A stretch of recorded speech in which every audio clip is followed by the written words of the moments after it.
Yes, karibuni sana family. Good afternoon, good morning, whatever the time is on your end, and welcome to another beautiful episode of the Africa Today Show, right here on the media of the 21st century, the Blackout Fire Network radio station. To everyone who's here for the first time, welcome. My name is Joby. You can call me the cowgirl today. I have that's my name. And there's another artistic name I've been given. I can't remember her name. Shout out to Kit was just mentioning her right now. But yes, karibuni sana. This is the Africa Today Show. This is the media of the 21st century. And we do this every Monday, Friday, and Wednesday. Every Monday, Wednesday, and Friday. However, you want to put up the days. But I hope you guys are doing great. Hope your week has been great. And of course, I'm wishing you guys a beautiful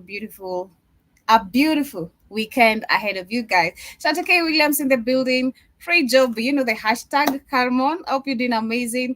And I also see you saying that you are on your lunch break. Thank you so much for tuning in. And thank you for this. I'm going to be doing much more of this. You guys, I can't remember when I was new on Blackout Fire, I used to rock this kind of similar type of hat. But it's the cowgirl today. But yes, Karibuni. So I shout to Lando as well on TikTok. Karibu Sana says, damn, Joby is really pretty. I just realized that today. Oops. Thank you so much. I appreciate. And of course, welcome to the conversation. You sound like Keith right now. It's Keith who said that he didn't know I was pretty, until a couple of days or a couple of months when I joined Blackout Fire. So you sound like Keith right now. Whatever. Hmm? Who's That that? is Lando says, damn, Joby is really, really pretty. I just realized that today on TikTok. I never knew. Honestly, I'm not gonna lie. I didn't see. I'm gonna be honest. I didn't see Joby as pretty. I didn't. Not saying that Joby is ugly. No, not that. I didn't see Joby. Joby. I just didn't see her as pretty. Okay, Joby was somebody I knew. Her frequency was somebody I was gonna build everything around her. So I didn't look her as it's fucked up. I didn't look at her as like a woman, right? I looked at Joby as a person, right? Not really as a woman or man, but I knew instantly. I said that's her because I'd already been asking the universe to bring her to me, right? Asking the creator to bring her to me. So I didn't look at It's funny because I seen it. I thought she was Cammy's friend or Cammy's cousin. I'm not lying. I said I did. And, she didn't even know. She didn't even know Cammy. Right? I didn't even know that. I thought. I said, damn. I said, because I told. I said, tell Cammy, tell her cousin, her. So I didn't. So it was like, I think it was 3 months. It was because I'd always pick with Joby, call people morons and make her mad. Right, so I'd always pick with Joby to see, because I was testing out, see how she would act. I'm not a moron, so I always mess with her, right? So I always mess with her. So one time I got her so mad it was funny. And I finally got to look at Joby from just like this look. I said, Joby's beautiful. I didn't know Joby's beautiful. I didn't know Joby was beautiful because I think because somebody, we lost so many channels, and they were comparing Joby to Room Reside. And somebody said, Joby's just as pretty as Room Reside. I said, is she? And that's when I noticed. I'm not lying, it's crazy. That's what I noticed. Because somebody said that Joby was as pretty, or if not prettier, than Room Reside. I was like, what? No way. Joby that pretty. I said, damn, Joby is pretty. That's when I know Joby was. That's why I know Joby was pretty. But I didn't look at Joby that way. Because somebody said that. Somebody said that Joby just as pretty, or if not prettier, than Room Reside, right? So I was like, that's when I really looked. Let me say. That's when I really looked at. I guess I always keep remembering. That's when I got to look at Joby against it. Looking at Room because Room is beautiful. So I said, Joby's beautiful too. Shit, I didn't even know. Cammy's beautiful. Cammy's a beautiful woman. Cammy's a nice spirit. Cammy's a beautiful woman too. But so somebody said Joby's as pretty as Room Reside and probably prettier. I was like, for real? That so because Jovi's more fearless. Rumbiza is kind of a coward. She's scared. I can't get Rumbiza to even answer my call, answer my things about once once that government came after her ass, boy, that was it. I said, Rumbiza, just come back so we can do. Even when I was talking about, I said, man, can you talk to Rumbiza? She can't. She said, man, she won't answer me either. I said, every time I talk to her, Rumbiza, let's just do where they are now. Let's see how you're doing. She just sent me some stupid shit. She won't even. She respond with dumbass pictures. She won't say nothing. I said, damn. Like, But yeah, thank you guys for the compliment. I see Lando says, yeah, I was not really paying attention to her like that. I was more intimidated by the information she gives. And yes, thank you. I appreciate it. You're making me blush. Thank you, though. I appreciate you guys. I appreciate it. yeah, you can always forget how beautiful Joby is because Joby's also got like a rough exterior, right? Joby's a fighter, so you know even though she's a beautiful woman, you can get you know she's more of a fighter. She's strong and willed, and you know you know she's less fragile. Rumbiza was fragile, right? Rumbiza, so Rumbiza was a pretty woman. She was Joby's not a fragile woman. She's beautiful, but she's not a fragile like an irritant, all prissy and goofy. Ooh. Joby's more strong. So I needed a strong woman in that role. Joby's more strong, right? So she's less fragile. Ruby Zai was more fragile. Ooh, okay. So when the going got to rooms, I said, I'm out of here, nigga. I'm gone. But anyway, karibuni sana Shatu Mzale. So he says he thought you was a appointee. That is what he's saying right there on YouTube. He says nilifikiria huyu mseni pointy. Shout out to you Mzales. So I said, wait, that shit wasn't that what was I saying? He says he thought you were a appointee. Wasn't a appointee. What's that? Light skin, super light skin.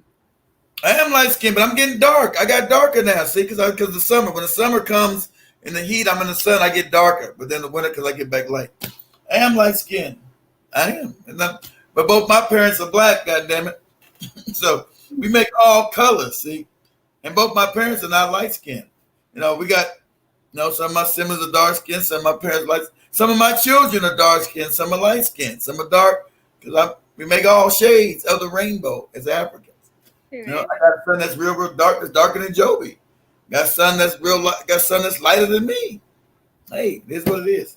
It is what it is. But as we get to the conversation of the day, today we shall be focusing on Africa a lot and the updates, but majorly I'll be sharing a video or a documentary about South Sudan long and brutal struggle for independence as we get to today's long ongoing 1 year war that has been happening in Sudan, which has led to the displacement of so many people, including children.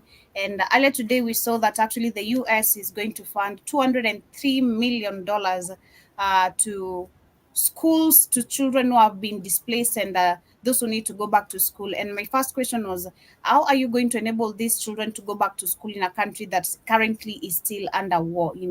Is that South Sudan or just the Sudan? Sudan. I think Okay. that is the Sudan, yeah. I think it was the Sudan. Let me confirm that was the That's South that's Sudan. that's on the $200 million is dropping a bucket of money that they still in Ireland. So it's Mhm. all and they're the ones. The funny part about it, they're the ones responsible for it. Exactly. They're the ones responsible for the display because they want to break up the Sudan. That's why they got the South Sudan. They want to break it all up so it's easy for them to steal. Because them and the no good white Arab has been stealing the UAW, Mhm. who doesn't have any gold mines. So why is all this gold in fucking the UAE? They've been stealing out of Africa. They destabilized Africa so they can rob and steal from its people. So they're talking about they're gonna give aid. They're the ones responsible for the breaking up of Sudan. Like you heard, I played that video with General Wesley Clark. Told you, they already told you the countries they were going to invade: Sudan, Somalia, Iraq, Afghanistan, Syria, Libya. Part of the plan to break it up.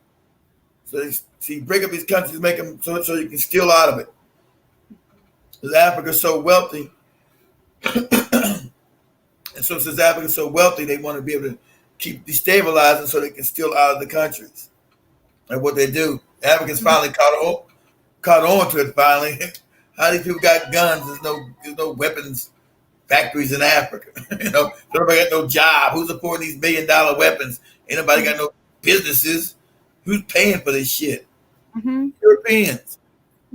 People are connecting the dots slowly as they keep on lying about everything that is going on in the country. You can see the interest of our puppets who is literally more focused on especially like right now we can see. I think we should start with what is happening in Kenya, where we've seen the Kenyan president who has of course come forth to give the name of the 11 re-elected again cabinet secretary, the same cabinet secretaries he dissolved are the same people he has managed to return back.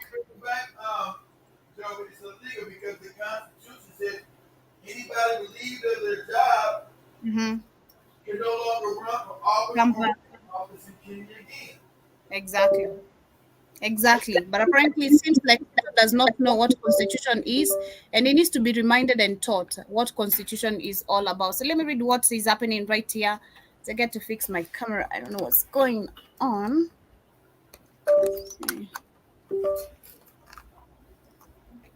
Okay. All right. So they're saying that that is Kenya's embattled president has announced a plan to form a new board based government following the weeks of deadly anti-government protests sparked by an unpopular tax bill. And however, 6 of the 11 ministers President William Ruto proposed in Friday's address were from the cabinet he sacked just last week. When dismissing the cabinet, Mr. Ruto had said the move came after reflection and listening to Kenyans. And on Friday, he said that the crisis Kenya was experiencing was lesser than the opportunity before the country, and the demonstration which Come up for a second. more than 40 people have died began as a response of the tax increases. And however, after the government withdrew these proposals, the predominantly young protesters broadened their demands. And they're also saying that after he sacked his cabinet secretary last Thursday, Kenya's police chief resigned, and the human rights group has accused the police of shooting dozens of protesters, some of them being fatally injured and abducted or arbitrarily arresting hundreds more. On Friday, Mr. Ruto said that 11 ministers he proposed were first batch. So, how many batches do we have more to go? Because so far we have 11. And the 11 we have already, they are illegal. It's Yeah, not. he cannot put them back in there because they've already been dismissed according to the Constitution. Mhm. They can no longer hold public office where they are selected or elected. Exactly. So he don't know his own Constitution, Mhm. so he can't do that. So this is so wrong, and I've seen, of course, when the moment he did this, me being one among the people who were discussing this on the Rhythm Scoop, and I was so mad about it, and this is why you're trying to take people for a fool. Like we saw during the demonstration, most of these politicians they were saying that we're dealing with very uneducated people, children, da da da da. We ain't kids. And that's what I was saying earlier. It's so crazy to see that they think we are in a generation of our parents who used to believe everything the mainstream media is saying, and you won't Exactly. go back and understand what the constitution means. What is this? How does politics work for you as a citizen? What are my rights as a citizen? You Exactly. know? They're not used to hearing any African say what you guys are saying. You usually don't know what's going on. Have no clue. Just go to the church and pray. And so that day is over. So the Africans like, no, we know Yeah. how you're going to deal with me as an adult, Hmm. not a child. You guys have been stealing the country. You've been having the country as your own personal piggy bank. And we're saying no more. Just like you said, Well, Roger. Well, I was saying right now, as things we can see out there really taking turns, there's a couple of things we've won, but it's not everything we've won. This is a step backward. This is not a step forward where he's returning the same cabinet secretaries, the same corrupt people in the system. It means that he really wants just people who are going again to do things according to his favor, not the favor of the people.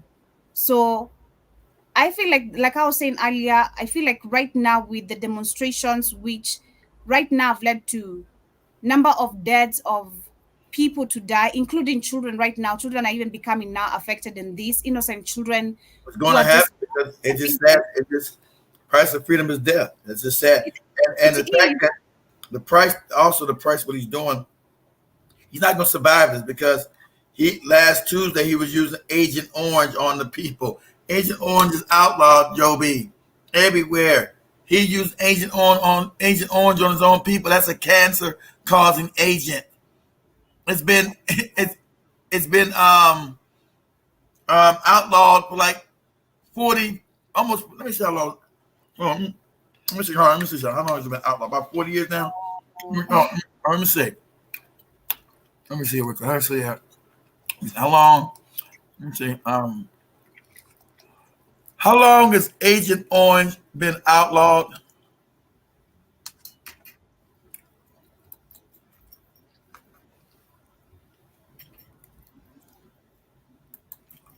In 1971, the remaining stocks were taken from Vietnam and the U.S. to Johnson Air Force Base, U.S. controlled island about 700 miles southeast of Hawaii, where it was destroyed in 1978. There is no Agent Orange in Vietnam. We're not talking about in Vietnam. We're talking about when they make it legal. So I think it's made Agent Orange. Okay, Agent Orange Act in 1991. So it's been illegal since 91. So 33 years. So it's been illegal. It is illegal globally since 1991. So the question is, how did Ruto get access of this illegal, globally poisonous Somewhere from chemical? somewhere from American supplier or somewhere who makes it. Goes back to the same people who's blaming. The US is funding this. The US is helping you actually destroy the protest. That is what you're not mentioning. That is how they are funding you. Yeah. That is how they are funding this. Yeah. Where's he get Agent Orange from? This is just so crazy. But again, like I'm saying, I feel like right now things should be redone. The same way we Kenyans were able to have a very good discussion online, arranged the demonstration, which were held peacefully for the first 2 weeks, and literally everything the way it happened, the way it was planned. I feel like we should right now replan everything because we've seen our parents now even being bought out, coming to destroy. To act like paid goons to actually attack peaceful demonstrators and all that. I'm not saying it's the time to give up because once we back actually away Can't just a give little, up. it's a Yeah. chance for them, and that is what Ruto is trying to do. He actually feel like, and that's what Demoro was even saying earlier, he's trying to look for a reaction from the That, people, that's about spark a reaction. Because what is this you're doing? We didn't tell you to actually reshuffle. We told you to dissolve. We Mhm. need new people. Stop going to reshuffle and trying to see who you can pick and put where. We need the whole thing, everyone gone. And Yeah. I say personally, including the members of parliament, because this week I was reading a couple of things from other countries, and we've seen how the members of parliament do actually work. In all countries, it is set up the same. Yeah. It's European. Want to set up, not to work, not to do the bidding of the elite, people that run the planet. It's not set up to help the people. Mhm, Not set up. It's fraudulent. mhm, That's why it was. That's why it's called demonocracy. Demons. mhm, It's wicked. It never set up as a system to actually. Everything white people set up is always a scam, a fraud. mhm. It is. And as we speak about the parliamentary move to South Africa, which today, of course, did open a new parliament. And this, of course, comes with a lot of controversial, which, of course, we know what Ramaphosa has done. We've seen a couple of people online. I did share this video on Wednesday on the Africa Today show towards the end of the show, where we can see some South Africans actually calling out on themselves for turning away, going back to colonialism literally by just looking at it. You have agreed to work with the enemy, What you and get? there's nothing the majority of South Africans are doing, but we have the minority of those who are understanding what is really, really happening. So they're saying the South Africa Parliament appears to have entered a new era and one of the political maturity. This after the atmosphere was remarkably different from the what had gone before. No interruptions, no queues, no shuffles, as President Cyril Ramaphosa laid out plans for the first time since coalition government took office. This was as a result of the African National Congress failing to secure more than 50% of the vote for the first time in the democratic era. And the former President Jacob Zuma, who leads the Mkoto Wesizwe, that is the MK party, but was buried from the running as an MP just before May's election, snapped the invitation to attend Thursday's sitting, which I think it was yesterday. And with the parliament now open, the MK, a party founded less than a year ago, was recognized as the official opposition, and its leader of House, disgraced former Justice John Lipole, had promised not to engage in petty politics. And also the economic freedom fighters, that is the EFF, Julius Malema, who have been a reputation for distracting, hulking, and brawling in parliament, had promised to change, with party leader Julius Malema saying the EFF would be constructive opposition. So that question makes me question about you as a freedom fighter, because why you are binding to their rules? You are allowed to talk. That is your position as a freedom fighter. You're supposed to talk. You're supposed to raise question. Why are you being told now because in the parliament you need to act accordingly? Exactly. Mm, You know, it's a debate. I'm supposed to talk. We are having a debate. I was debated. I'm allowed to raise questions. But they're also adding that the members of the Democratic Alliance, that's the DA, formerly South Africa's official opposition, but now part of the coalition government, nodded and clapped during an hour-long speech as the ANC's President Cyril Ramaphosa announced the top priorities. And these included rapid, inclusive economic growth, job creation, and tackling high costs of basic goods. And the question is, who is this going to favor? Because we also saw before Ramaphosa being appointed as president, he spoke about fair health care insurance. But the question is, how effective is that, and to who? That is the question. Also, the other thing that Mr. Ramaphosa humbled the ANC and had streamed into parliament with the least number of members since he came into power 30 years ago. After losing its parliamentary majority, the ANC formed an initially shaky coalition with 9 other political parties. Mr. Ramaphosa's address followed the coalition government's first cabinet meeting since the vote was held. So, this personally, I feel like this is a whole reshuffle of because now we have the Democratic Alliance Party, You got which the has white joined. people. You got the white people back in government. That's what they want. You turn the country back over to your own colonial master. That's happens when you have Stockholm syndrome, and you hate other African people who've helped to free your stupid ass. And so, claim other Africans are your enemies somehow who ain't never done shit to you but help you. Mhm, You say people, then get mad when they mention about it. You say, trust to mind our own business. mhm. I say, hey, that's mind our own business. I'm saying fuck you. Things go south. You're living in your fucked up huts. You got your bad food, your bad education, your bad housing, your bad water, your bad sewage. I don't want to see no sorry. What we should do? I don't know what you should do. Stick it up your ass. I don't know. I don't care.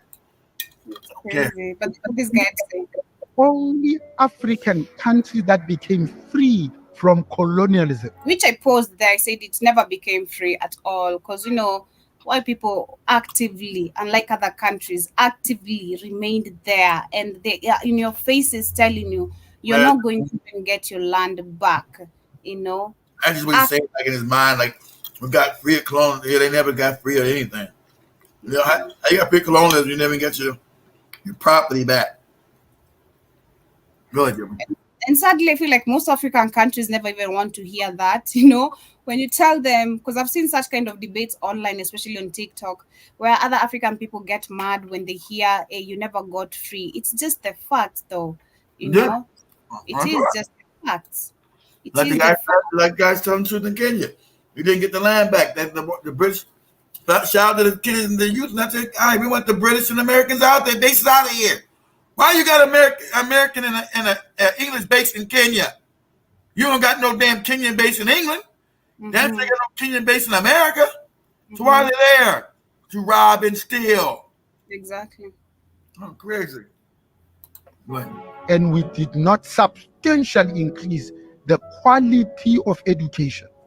Because education is the shortest way in which one can transcend Exactly. social classes. You didn't. Since when is You 30%? didn't change the educational system. The white man told you you scared. You must be your country. You get taught the same dumb shit. Your people are stupid and bad. Why they're so xenophobic? Because they don't know shit. It's funny part. You say you're the most developed Africans on the continent. Okay, but you're the dumbest too, because you don't get the good education the white people do there. You don't. You're the dumbest Africans too. Go ahead, Joe. The most illiterate An motherfucker. acceptable mark. Secondly, we have not changed the system of the economy where the ownership by the indigenous people is at least double digit. The only country that became free and didn't do that. Now will be the first African country to be free from colonialism, and in just 30 years, hand it back to our former oppressors. You're never free. I mean, how can we be proud They never left. of that? You never got the economy back. You said you didn't ever take the economy back. You didn't take the land. You just know that Nelson Mandela shit, that peace and love shit that white people don't never follow. Look at that peace and love nonsense. White people don't never follow that shit. Only black people talking about that peace and love shit as white people get to keep their land. Shout out to Zimbabwe. They said that shit to Zimbabwe for 20 years under Rob Mugabe, and the West loved his ass. The West loved Mugabe in Zimbabwe when he wasn't getting the land back, and white people still controlled the economy and the land. He was being knighted by the Queen. He was becoming Sir Robert Mugabe, and all the white people loved him. As soon as the Africans said, "Listen, there, we fought, we died to get these white people off our goddamn land, shit that they stolen. We're not gonna sit here. We're gonna get rid of your ass. You don't get this land back." So that's how only African would be 20 years after you won a war. You didn't lose the war, you won it. You still don't get the shit that you fought for. That is, you know, hold on, only Africans are total stupid. Only African would be so nice and peaceably and meek. Okay, we'll wait. And waited 20 years. Then finally you had enough is enough. We're gonna overthrow your ass if we don't get this land back. And that's when Mama Mugabe said, "Hey, I can't keep the blacks at bay in Zimbabwe. We're going to get this land back." And then what did the white man say? Turned them instantly. They told him, "You do. God damn it. We'll put sanctions on Zimbabwe. We'll destroy. We'll bankrupt your ass." It was wasn't no more nice no more. It was just wicked. And all these things about in the paper, Mama Mugabe's a dictator. He's wicked. He's blah, blah. They're starving in Zimbabwe. The lies, all the propaganda was started. As soon as he said, "We're going to get this land back for the people who supposed to have it, the indigenous Africans, their land." See, Jomo never did that. He told the white people they can keep their land in Kenya. That's why they gave him his house with his library and his white woman. so Wine. now, and now they're asking. Today they're asking about what the fuck about our land. Somebody on TikTok say, "Who owns the most majority of land in Kenya?" The British. They didn't buy it. They actually didn't buy it from nobody, so it's stolen. So when Mugabe gave that land back, now he was persona non grata. He was the evil Mugabe, right? Because they got their land back and they were going to starve. And see, white people act as one unit. All white people around the world are dear niggas. From Britain, to France, to Germany, to America, to Australia, to New Zealand. They found these crackers that they went against Zimbabwe. Because they don't play tribal shit. They know they're one white person, where they found them in Australia, New Zealand, America, they're the same motherfuckers. They know that with them. That's why their behavior is wicked everywhere they go towards us. No matter where you find them at, it's the same fucked up behavior towards us. You find them in America, Australia, New Zealand, Canada, England, Germany. It's the same fucked up shit. Same DNA. So then you got the land back, and they say, "Oh, they're gonna starve." Zimbabwe ain't starving. Of course, it's been 30 years of sanctions, 20 years, 25 years of sanctions. But they try to crash the economy. That's gonna happen. So what? What you need to do, whenever you take your country back, you insulate it first of all. So you lead it. You be a real first thing you do. You educate your babies. That's gonna be your first priority. The people. But so what? Africa, sanctions don't mean nothing to you. You teach your people. So we're gonna have a hard time, but that's okay. We don't need shit. We have everything here to make and reproduce. So what you do, first thing you do, you put research and development in your country. These babies that you got, these 5 they get free education. All of them. 20 years, your country back on top. Because now you're dealing with a group of Africans that are smart as shit. None of this indoctrination and this tribal shit. You're going to teach them math and science, how to think, not what to think, how to think. In 20 years, those babies will pull you out of any kind of poverty you've ever had.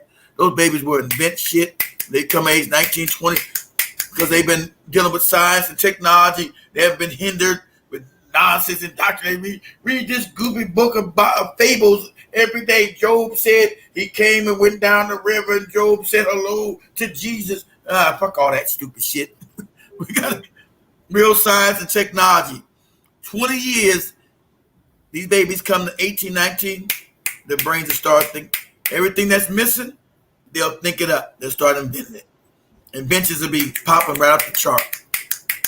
They would invent everything that's missing. They're going to invent it. They're going to invent it because now their brains are firing. See, your despots never understood it. You in a real country, you invest in the babies. The babies are sponges. You give them research and development, you let them go. You teach them high science. The time they're 18 and 19, whatever else in the country, they're going to already thought it up because they lived it. Their experience lived it. They're going to always thought of the solution. And they're going to invent. They're going to start inventing. Okay, this will work for this. This work. Because now you got whole generation of intelligent kids that now hit 18, 19. They're going to pull you out of the damn, whatever poverty you got, they're going to pull you out of it. See, that's what you do. That'd be your first thing. When you understand you're Africans are the smartest people on the planet. Your brain is like a sponge. So you teach them babies 20 years, whatever ails you, you won't care because those babies will invent you out of here. So you're like, hell yeah. Mm-hmm. Let the children do their thing. Damn right. God, that's the car. What? That car runs off farts? Oh, hell yeah. Do whatever it does. Goes 1,000 miles somebody's butt cheek fart. Shit. Whatever. Well, whatever you invented, I'm with it. Because they have that mindset of innovation. That's what you do to Africa. Give innovation.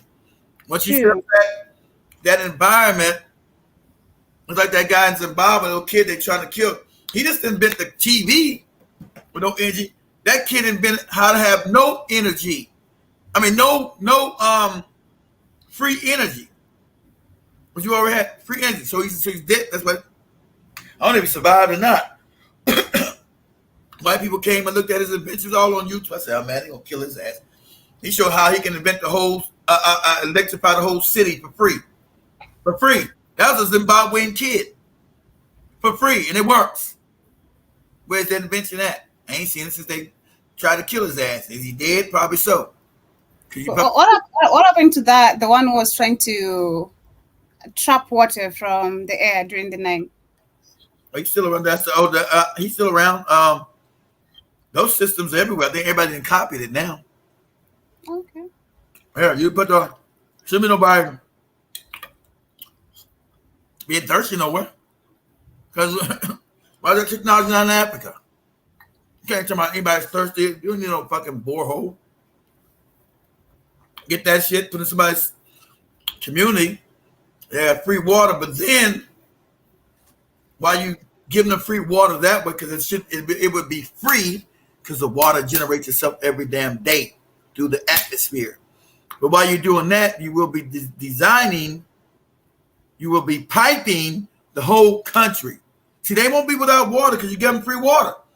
But you as a government, you're supposed to make sure that that water is now be able to flow into the house. So your job is to go throughout the country and create clean piping that goes into everybody's housing, everybody's abode. Because they won't be without water because you got that system that gives them free water anyway. But I don't want them going out to that, but I want them to have free water coming into their homes. And that's your job as a government to do. Wouldn't be hard to do in a country the size of Kenya. You could get that done within a year. If you don't, you're fired. We need Mr. Beast. That is what so Mr. Beast went to Jamaica and gave away 100 houses. Oh, I gotta go with some Africans that can't do shit themselves. It's always the poor. Look at these poor wretched niggas. I'm in Jamaica and you guys ain't got no making you poor Africans some houses. You good with Jamaican niggas, here you go. It's always the white man savior thing. Why can't the Jamaicans build their own fucking houses? You know? System, the way it's set up. But as we get to move on to the next conversation is about a kind of chilema, and this comes from Zambia, and we can see that actually as he has managed to fire an entire anti-corruption board.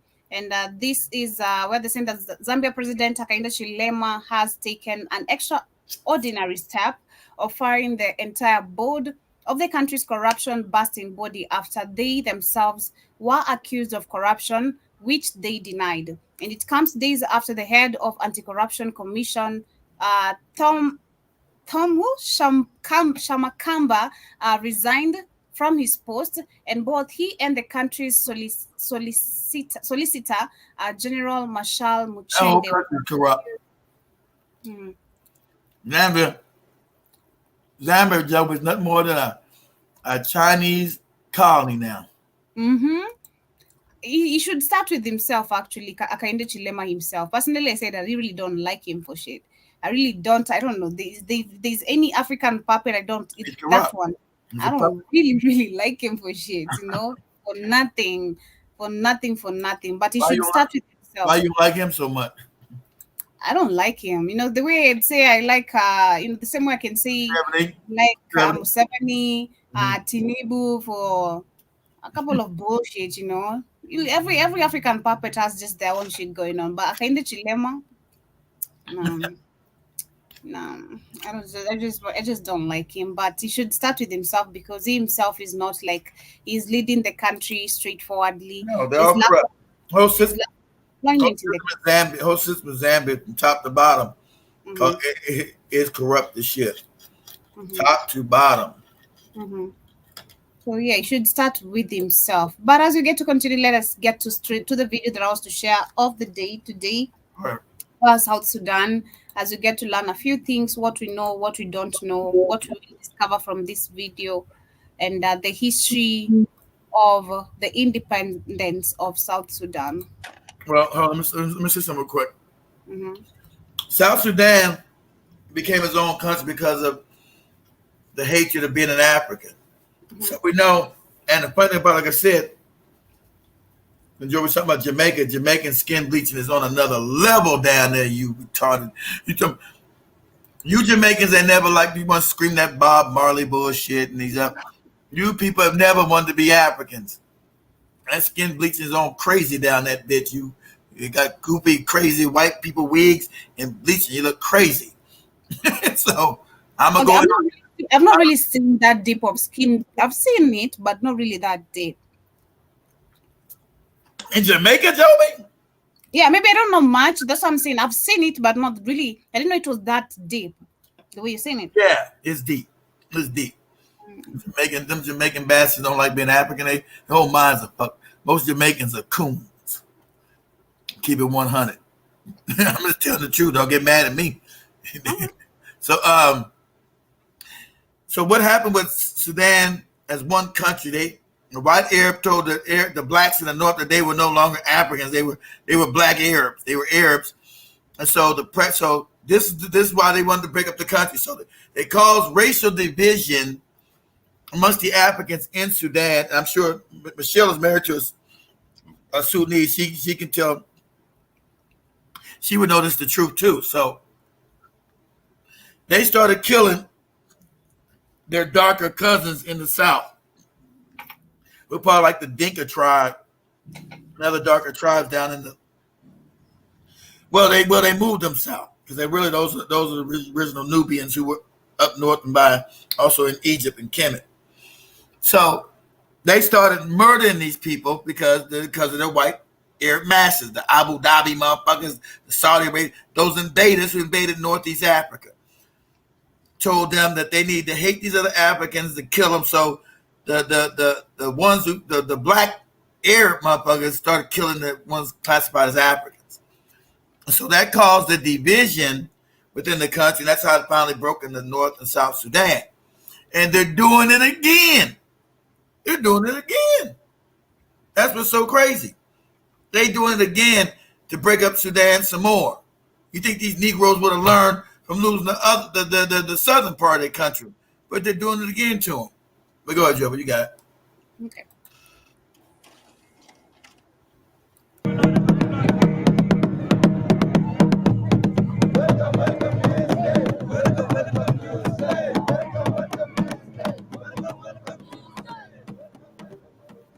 On 9 July 2011, South Sudan held its formal independence ceremony in Juba, the capital, an event that marked a departure for Africa.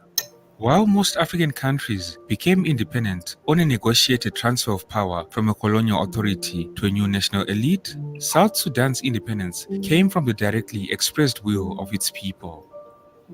The journey to independence for the people of South Sudan is a saga of resilience, determination, and unwavering hope. Spanning nearly 2 centuries from 1821 to 2011, this path was marked by relentless struggles and profound hardships. The people of South Sudan had endured oppressive colonial rule only to find themselves under the grip of radical Islamic regimes in Khartoum. Exactly. Despite these challenges, the indomitable the black Arabs were told that these other people should be driven from the land, their land, and it should go these black Arab motherfuckers because they now Muslims. They call themselves Arabs, and so they start killing the other Africans. Spirit of South Sudan's people remained unbroken. Their relentless pursuit of freedom and self-determination culminated in the historic independence ceremony on July 9, 2011. The history of South Sudan is deeply connected with that of the Republic of Sudan. Prior to the European scramble for Africa, the land now known as South Sudan did not exist as a unified country in the modern sense. No. Instead, the region was home to various small, medium, and large ethnic groups that coexisted in relative harmony. Sudan's diverse ethnic and religious groups were unified for the first time under a centralized administration during the Turco-Egyptian colonial rule, which lasted from 1820 to 1882. Turks. In the early years of the Turco-Egyptian rule, southern Sudan remained relatively isolated. However, by 1827, collaboration between the occupiers and northern Arab groups led to deeper penetration into the region, resulting in frequent raids for ivory and slaves.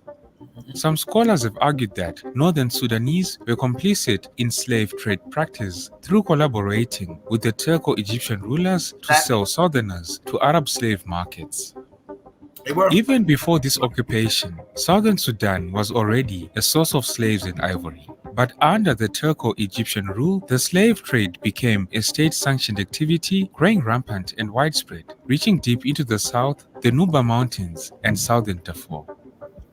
The slave trade peaked in the late 19th century, with many southern Sudanese, primarily from the Dinka region, being enslaved and sold like cheap commodities by Arab, European, Egyptian, the Dinkas. As I said, the Dinkas and were Turkish traders. Just on the border of All Kenya. this had the net effect of instilling and entrenching prejudices, stereotypes, mistrust, and Exactly. hostilities that would characterize relations between the northerners, who were mainly Afro-Arabs, and the southerners, who were mostly Those are black things like Africans. Afro-Arab. Not these The motherfuckers are mixed. Turco-Egyptian They're mixed now because of the Arab laying with this goddamn white Arab. These were Africans, but they labeled these white Arabs. Now they're mixed fucking. These are mulattoes. Told you. But you wonder why I don't trust mulattoes? Historically, they've always been the enemy of African people and easily turned against us. So you got a bunch of fucking mulattoes now in the north, told to turn against the original African, whose this land is all of theirs, not these fucking mulattoes. And so the mulattoes easily, like we have in America, mulattoes easily do the biddings of their masters against African people. Always. That's the history of Africa. History of here too. That make a mulatto and he's gonna be your fucking enemy. 9 times out of 10. He's gonna go with the master to hurt you as a people. That's what you. That's what's been done over and over again. So this is on a bigger scale. Come in and lay with these African women in the Sudan, create all these fucking mulatto class of people who are now your enemies. Now they're gonna start doing harm to the indigenous, the rightful rulers of that land, the African. Now these mulattoes are now running northern Sudan. This mulatto breed. And so they said, "Oh, you niggas, you're worse than my daddy wasn't right ever. My mom was a nigga, but I'm a mixed breed and I'm better than you." And so they started killing off the indigenous Africans. See, and that's why I tell people. They think I be joking when I first start Joby and them all about these mulattoes and the damage is done in Africa. Everywhere they go, they create a mulatto race to cause damage. It's a war tactic by the Chinese and African doing it now. It's a war tactic. Go ahead, Joby.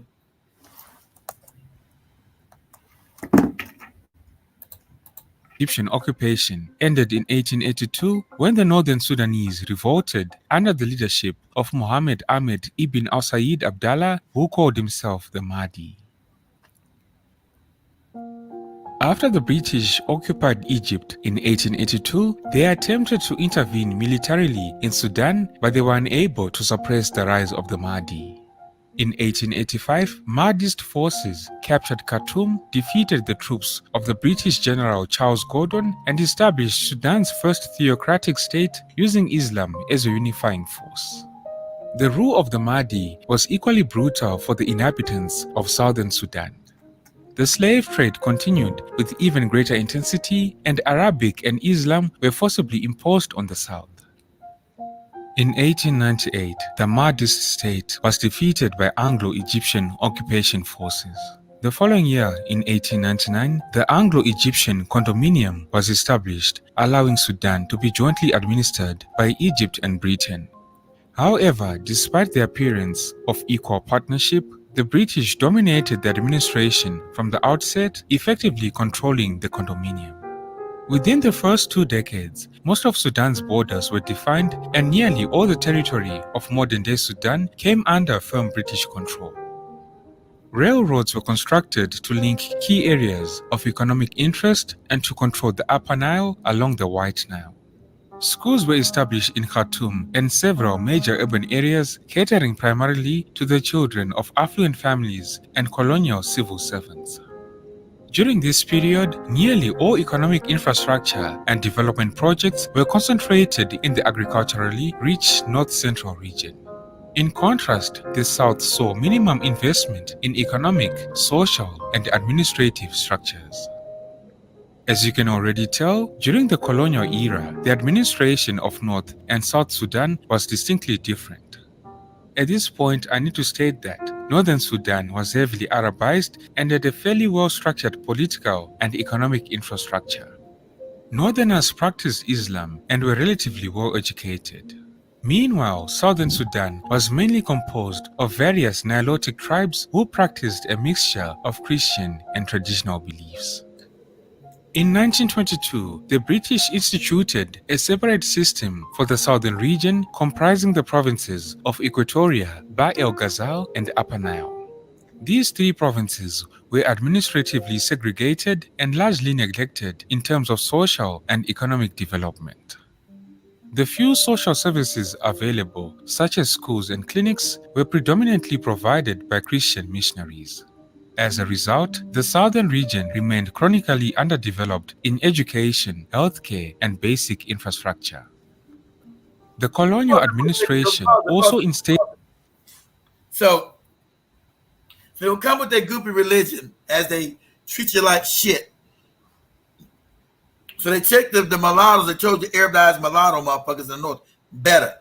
Africans wasn't giving shit, but the only thing they gave them was this goopy religion. Remember, he tell you the truth. Don't give these niggas shit. Make sure they live in shit, be all fucked up, but give them that goopy religion so we can dominate their minds. So we tell them they're supposed to be all fucked up while we steal everything from them and put these mulatto niggas up in charge. This is how the British, how white have always worked. This they ruling scam. Same shit they doing in South Africa today. It's always been a ruling scam right here. Plan to do it in Kenya, Uganda, where they go. It's the same fucking scam. Make a buffer race. Make a mulatto race to sit underneath them, white on the top, black on the bottom.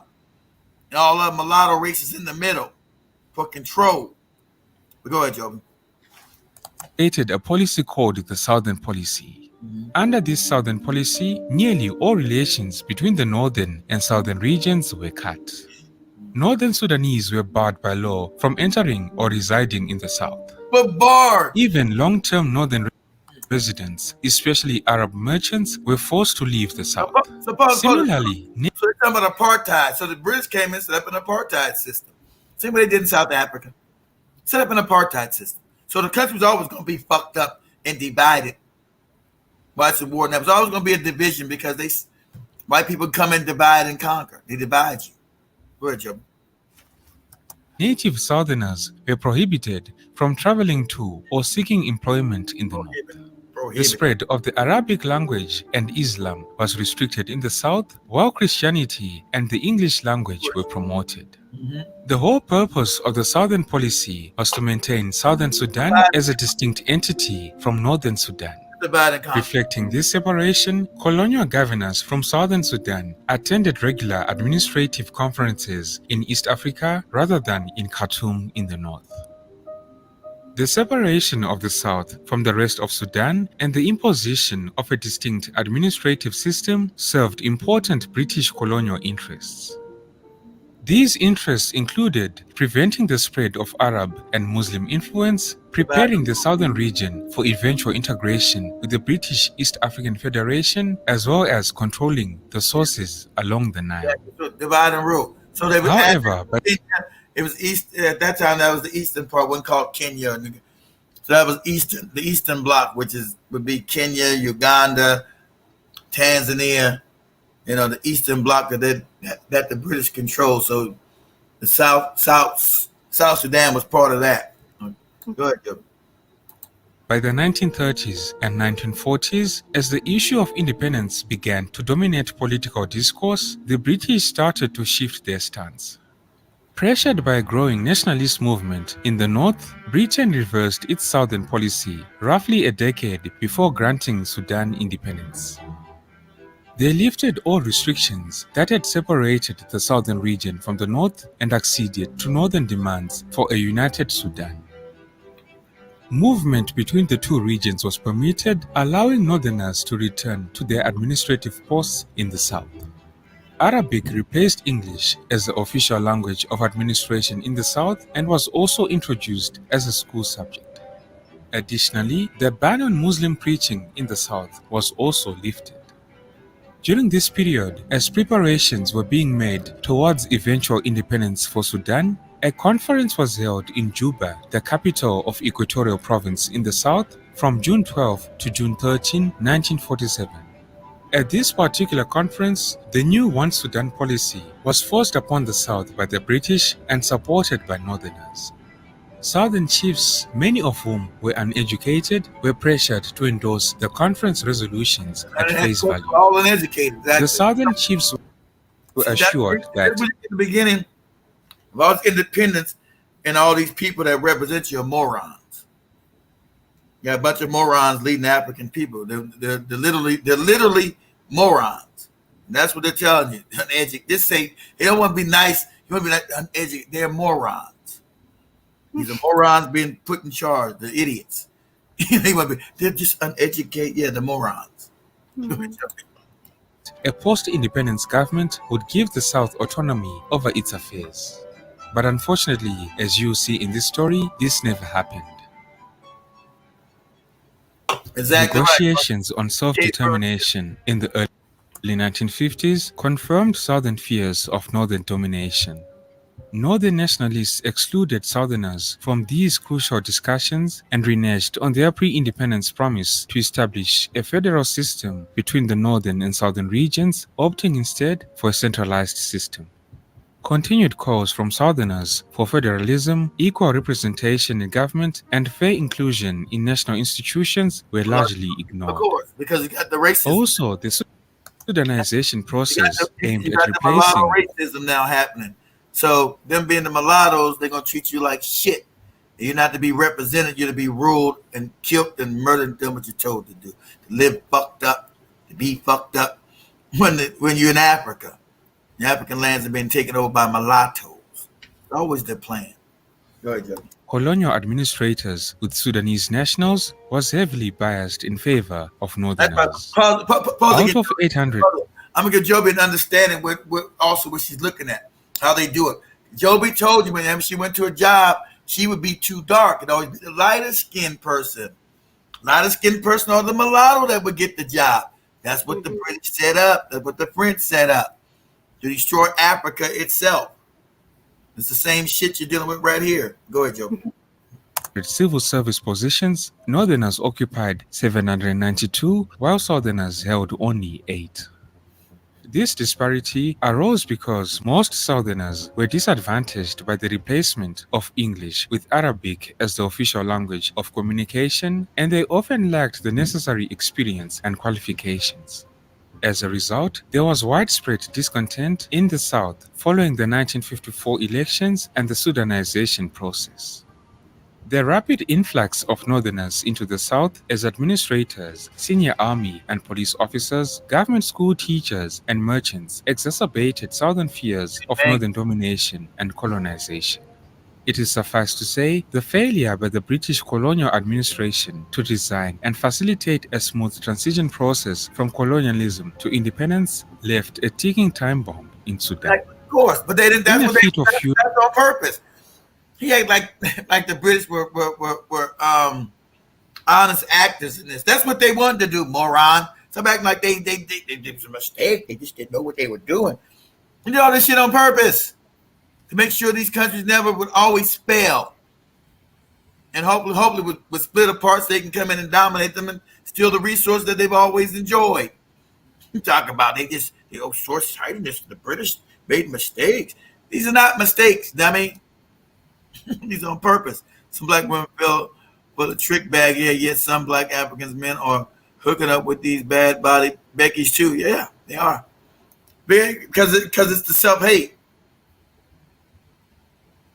It depends. Well, depends. I don't know. The African scene seems to be taking itself back.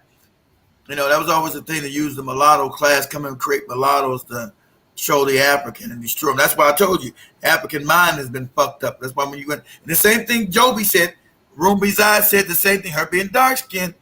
I can't get a job in front. I was like, what? You mean I can't get a job in the front office or the receptionist because I'm too dark? This is Africa. This is how fucked up the mind has been made. You can't even be an African, get a job in Africa because you're supposedly too dark. Are you out of your fucking mind? It means your mind is completely colonized in the head. And that's what they do. That's what they've done. Cause war, conflict. And so that's what they did in Sudan. Put a mulatto race in charge of an African people who were treating them like shit for generations. Open warfare in Sudan. That's why they had to go South Sudan and Sudan. Because they destroyed the African mind with that colorism shit everywhere. Oh, you know, I hate to say the only one that ain't really been affected by it as much. I thought we were bad with it here in America. We're not as bad as the other Africans in the Caribbean or in Brazil. Us African Americans, we're not that bad with that shit. We were bad, but we didn't do none of that skin bleaching. I didn't even know about skin bleaching until I was a grown person. I never knew it existed. I was like, what? What do you mean? What is that? You can bleach your skin? I was stupid. I was like, what do you mean? You can? What is that? Y'all know, y'all never see nobody in Black America doing no skin bleaching. We didn't have none of that shit. We didn't do it. I didn't know it until I went to New York and I was dating a Jamaican. Shout out to her. Great one. Don't you be gonna laugh. I was dating Desiree Jackson, wonderful young lady, great. And she took me to this corner store. And I said, damn, what's this shit? I said, it said skin lightening. I said, skin lightening? What the fuck is that? What do you do with that shit? What is that? She looked at me. Don't act like you don't know what that is, kid. I said, I don't know what the fuck that is. What is that? Like I was lying to her. I said, I don't know what the hell that is. What is that? Skin bleaching. When you put on your skin, you bleach your skin. So I've never heard that in my goddamn life. Ever. I said, this is some Jamaican bullshit here. I've never heard this in my whole fucking. I told you, we laughing. I'm saying I've never heard this in my whole fucking life. I don't even know what the hell this is. I never knew nothing like this existed. You talking about Keith, don't act like I don't know. I never knew nothing like this even existed. I ain't know you could bleach your fucking skin except with some Michael Jackson shit. The Trojan is based on procreate with Africans to produce these mulattoes, exactly. It's a Trojan horse, exactly. Coming to take over the African eventually. I didn't know what that was. I'm like, what? So that was my first thing. Joby Keith is light skinned because he's a South African color. Like,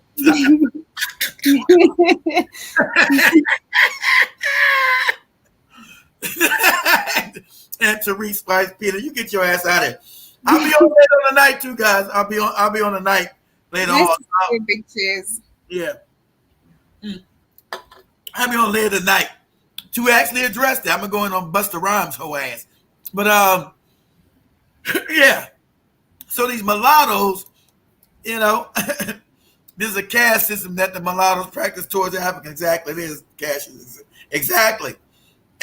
But the Africans now, since they've been so indoctrinated, they impose it on themselves, castes. Because Kenya's still controlled by the Africans, but they got a caste system of their own self. They've been given so much self-hate. Like Zimbabwe. I was like, no, room beside me. Yeah, and I heard it from Joby and Cammy too. So I know they're not lying. I know Joby not lying. And also Shamani told me. They're not lying. Shit. It's everywhere. It's everywhere. I feel like, I don't know if it's in all African countries, but yes, it is, Joby. Yes. It's there. It's still very active even up to date. It's still very active. Yeah. Because I know that Joby said at first I heard I know it's it's not shit Nigeria there. It's there. It's in Nigeria shit. Yeah. But the very first group of women yes, they're worse. I didn't even know nothing about them.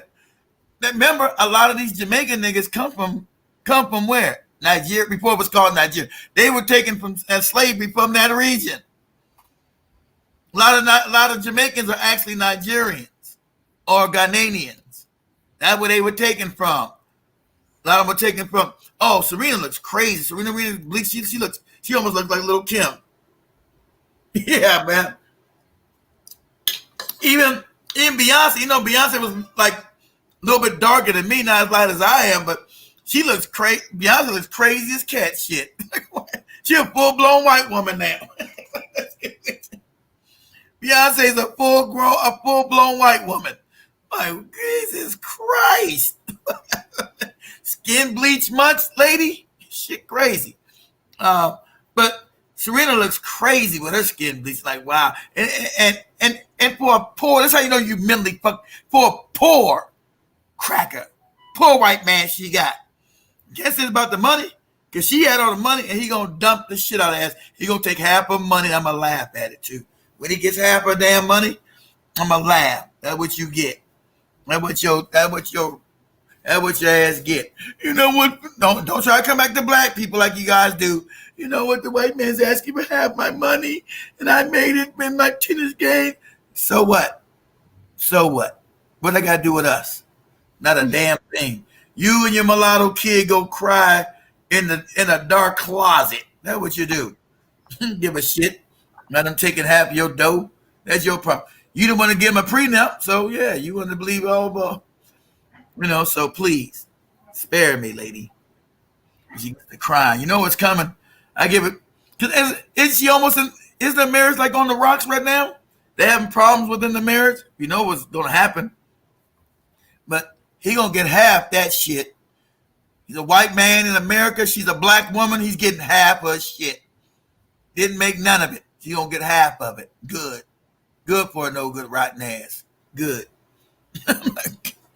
Oh, I took. Listen, go to that the white people who ain't gonna care. Don't come back to the black community crying to us. They ain't got nothing to do with that. Mm-hmm. Exactly. Roots of two conflicts are in the British colonial power. Exactly. Mulatto on top and black on the bottom. Of course it is. Good, Joey.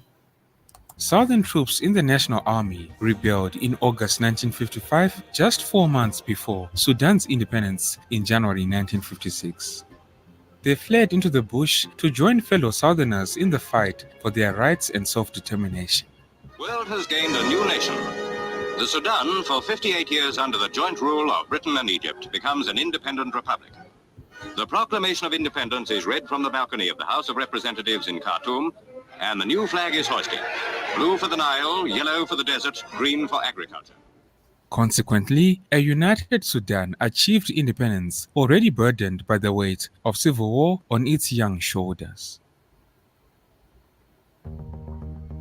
The First Sudanese Civil War was ignited by a rebellion in Torit, Equatoria in August 1955. In this instance, rebels targeted army garrisons, administrators, and merchants whom they saw as symbols of northern domination. Northern officers, administrators, traders, and their families were hunted down and killed. In response, the authorities in Khartoum reasserted control by dispatching approximately 8,000 troops from the north. In this retaliation by the government, some mutineers were captured, tried and executed, while most of them fled into exile in Uganda.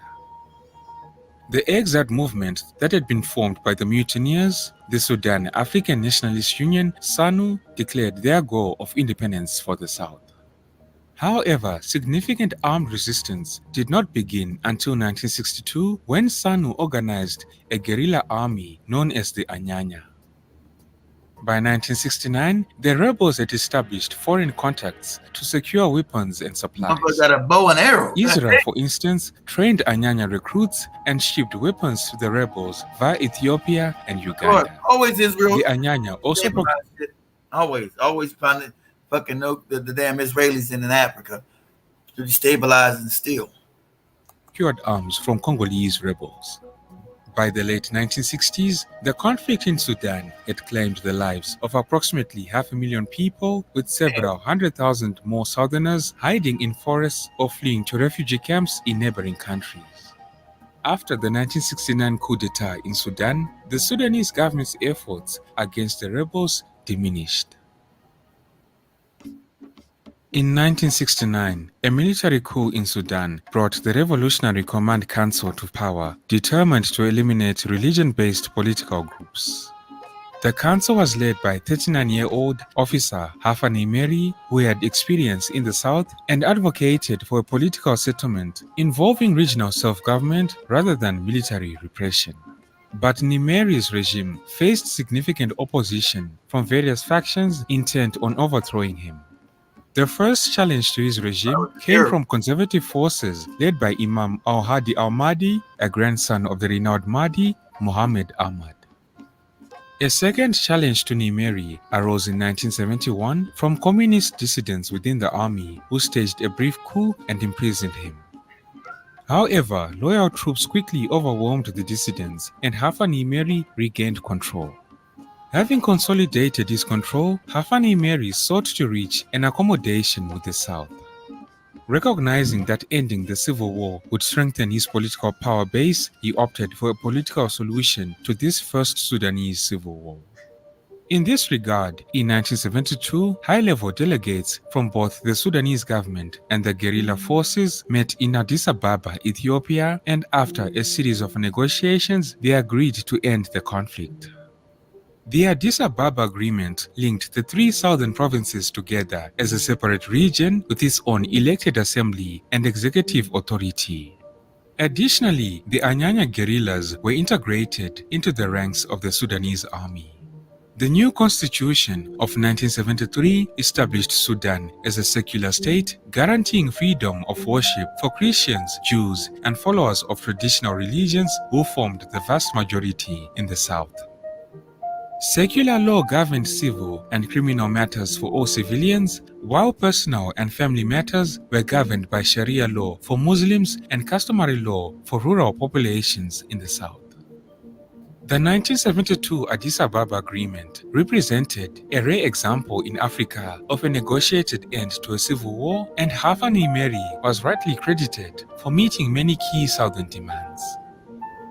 Unfortunately, this peace was short-lived, and ironically, one of the main architects of his downfall was Hafan Imeri himself. The 1972 peace agreement between the North and the South faced growing tensions over time. Both sides had factions that were never fully reconciled with the compromises made in the 1972 agreement. Southerners were particularly discontented with the central government's continued control over economic planning in the South and the inadequate funds allocated for Southern development. Got a bunch of racist mulattoes The ruling. discovery of oil deposits in the South in 1978 also became a significant point of contention. Following the US-based Chevron Corporation's discovery of vast oil reserves in the Bentiu district in 1978, Southern Kordofan and Upper Nile in 1979, and the Unity oil fields in 1980, the Southern Regional Government advocated for an oil refinery to be built in the south close to the oil fields. However, like much of the political elite of northern Sudan, Hafan Imeri had no intention of sharing the oil revenue with the south. Of course, they Control of oil resources became a critical issue. So the mulatto there was going to steal the money from the African and not going to share the resources. I ain't got no idea selling this shit with you niggas. I'm probably going to put a bullet in you niggas' heads and steal the oil. That's what I plan to do. Okay? That's what I told you. Don't make these fucking mulattoes. In the struggle between the North and the South. The South grew increasingly convinced that the central government intended to exploit the discovered oil reserves for the North benefit. Mulattoes run around. You come Arabs, you come from Morocco, Tunisia, Algeria. They're not really white. The fucking mix, the mulattoes. The mix is when the Turks came in and mixed with the African woman and created. It's a complete mulatto race north of the Sudan. They're all fucking. It's a mixed race hodgepodge of wickedness, which you got in North Africa. They want to call themselves white, but they're not. They can do the DNA test. The DNA is gonna say African, mixed with some crackers. That's what it's gonna say. They're mulattoes. The Egyptian is not an Egyptian; he's a fucking mulatto. The Libyan is not a goddamn Libyan; he's a mulatto. Morocco's not a goddamn white one or black; he's a mulatto. The Tunisian's a mulatto. All these motherfuckers are mulattoes. That's what they are. They're not white. You're not white. They're mulattoes. So the genetics is still going to go back to an African woman. They're mulattoes. They're a mulatto race of people. And they're wicked as fuck.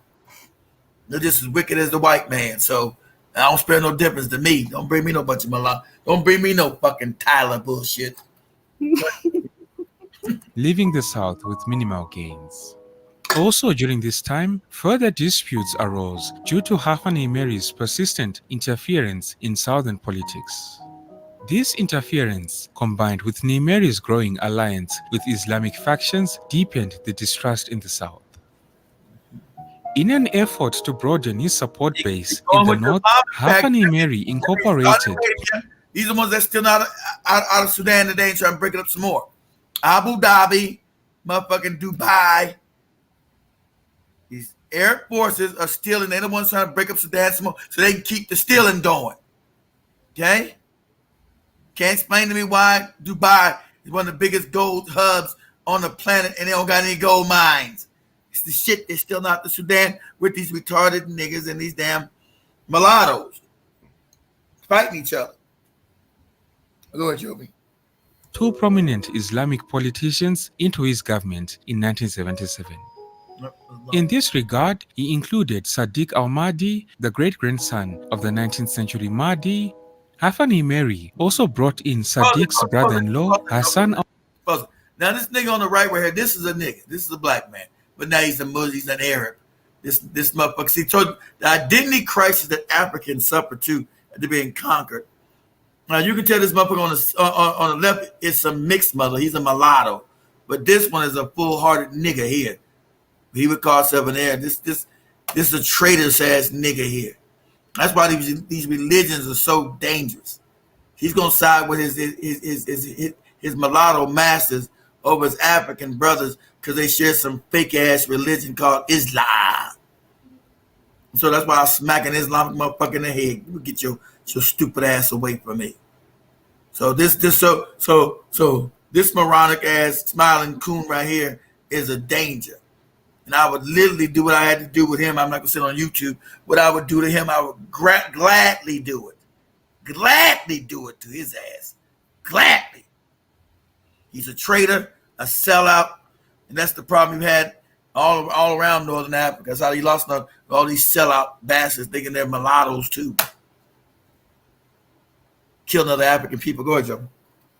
al-Turabi, the leader of the Muslim Brotherhood and founder of the militant National Islamic Front, the NIF, whom Hafani Mary had previously imprisoned.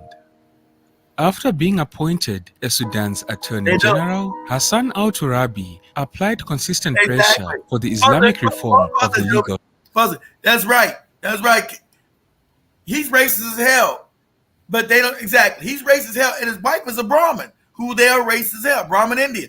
But the real white, and the funny part about white people come from the Brahmin Indians. That's who they come. That's their historical ancestors. But they don't care about that. That's the historical ancestors, the fucking Brahmin Indian. That's where all white people's origins come from. Indo-Indian language, Indo-Indian, that's them, Indo-Asian, my fault. Indo-Asians. That's who they are.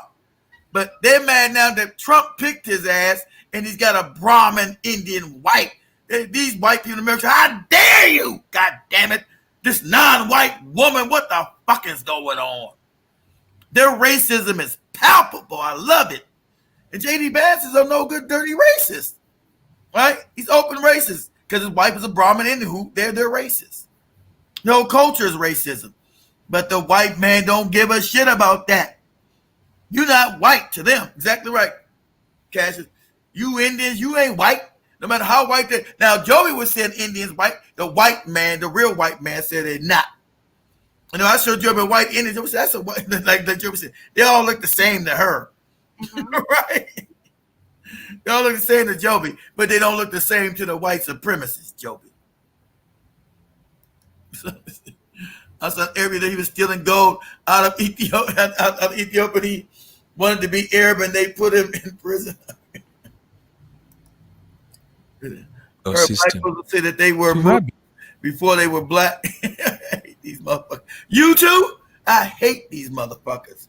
Hate them. Because they're all traitors to Africa. Exactly. You're a Muslim before you were goddamn black. That's how crazy this cat shit. But that's what this Negro would say too. Go ahead, Joe. Joe, be showing. He also led efforts to redraw the northern borders to include the South's oil fields as well as the agriculturally productive areas of Upper Nile province. The borders to steal the black people shit in the South. We want this coon ass nigga here trying to redraw the lines down there so they can steal the South's oil and shit. Steal their agriculture. No good bastards. This move violated the Addis Ababa Agreement, which recognized the southern boundaries established during colonial rule. By 1983, Hafani Mary had abandoned the careful balance he once sought and declared an Islamic revolution in Sudan.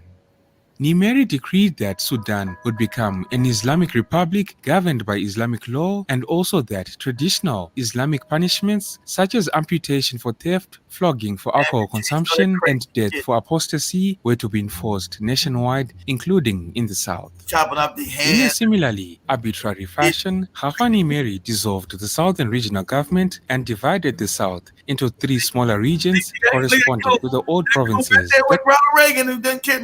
Remember us when Joey says show Siseko, Mbutu Siseko with Ronald Reagan. Ronald Reagan called these niggas coon ass backward bastards. I loved it. Reagan called all these motherfuckers backward and stupid. Look at this, man. You know he's a moron. Look at this moron. Scoopy. I gotta wear the white man suit. Can I put on that goopy Arab garb? Put my turban on my head? Okay. That governed the South before 1972. Indo-Asians. This decree not only brought... That's what they call, but they don't exactly. They are Indo-European because they come from India. That's where white people come from. But they don't consider themselves Indians no more. The cracker in Germany and Italy and France and Spain and all that shit, they don't consider, they call it, they think the Indians are lesser than them. You know they come from them. You're right, it's called Indo-European. That's what they are. Indo-European because they came from India and moved to Europe. They're Indians. They're Indians too. That's what they are. But they don't claim that shit. And motherfucking no good. They call them a no good Indian. Hey, you're Indo-European. You come from India. I don't know nothing about that. Talk. I don't know damn Indian. I don't belong to you. That's right. I'll tell you this. Fight you to the death. Talking that stupid shit to them, Joby. The Addis Ababa Agreement, but also proclaimed that henceforth Arabic would be the exclusive official language of the whole country. Several Southerners opposed to subdivision were incarcerated or threatened with their lives.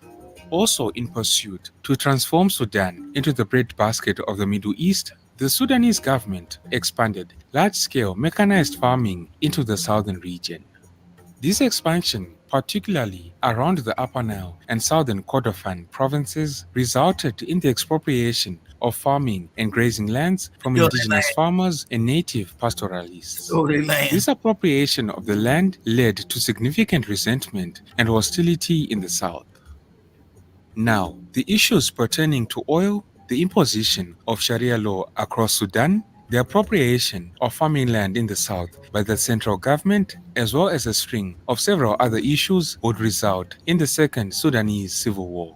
Of course it would. You when I had chopping up my in May 1983, a battalion of southern troops. Ain't let you run around chopping up my motherfucking hands and teach me that bullshit Islamic shit. I don't agree with none of that stupid shit. You're not teaching me your motherfucking Sharia. I'm not wearing that dumbass outfit. None of that shit. So yeah, I would be going to war against your fucking stupid ass. You chop my baby's hands off, it's gonna have to be warfare. And I don't give a fuck about your Allah and Muhammad and none of that shit. So shout out to Sudanese. It would be war. Go ahead, Joby. In the Sudanese army, stationed in Bo and led by Major Kerubino Kouanyin Bo, rebelled against orders to be redeployed to the north.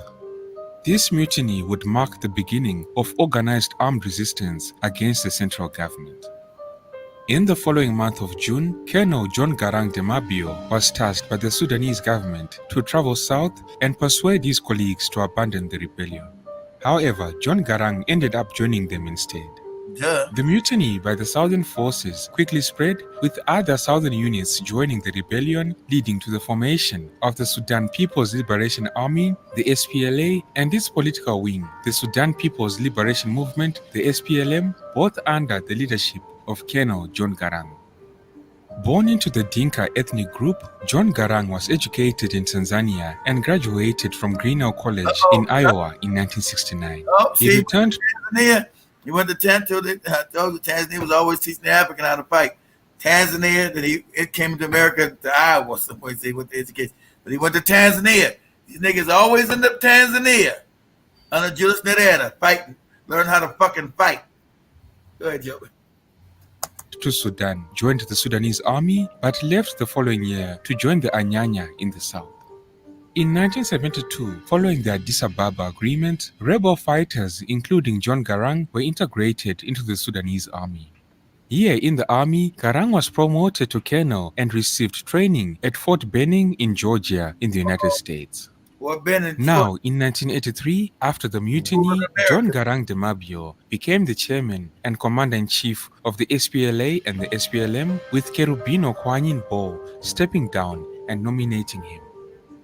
The organization's primary objective, as outlined in its manifesto, was to prevent Sudan from inevitable disintegration by providing a correct solution to the nationality and religious questions within the context of a united Sudan, as well as establish a new cultural order within a new Sudan. So they weren't trying to break it up. They just said we weren't going to be Muslim. In Sudan, and we're not, so they're saying from the the beginning, early pause it. They said in the beginning they're not going to be fucking Muslims. We're not going to go for this none of this Muslim shit.